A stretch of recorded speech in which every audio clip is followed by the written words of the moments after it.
Hello, this is Pastor Adam Marley, and today we're looking at the section in Luther's Catechism that talks about the Lord's Supper or Holy Communion. And specifically, this will be our first lesson on this.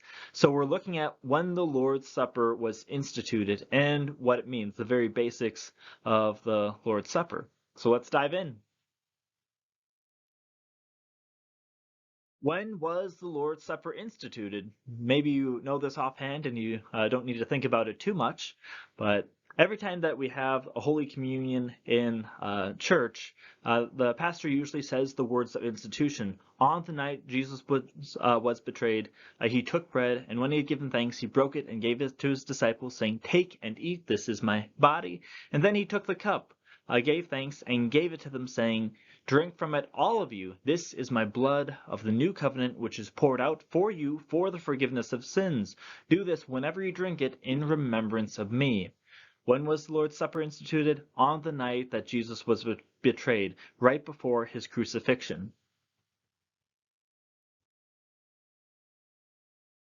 Looking at Holy Communion, what do we really receive? When a Christian comes up and has that wafer in their hand and they eat it and they have this little cup in their hand and they drink it, what's actually being received? Jesus' words of institution really help us understand what's happening and what that Christian is receiving.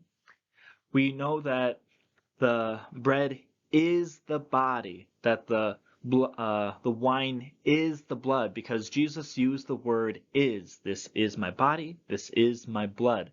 So that's what a Christian receives with the bread and with the wine. So there are four things that are received: the bread, the wine, Christ's body, and Christ's blood.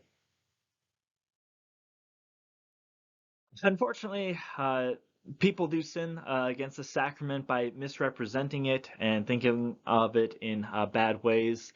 There is a belief out there called representation. So they look at the bread and the wine and they think of the body and blood. So they don't say the bread and the wine is the body and blood. It merely represents it. It's not the body and blood. It just represents it.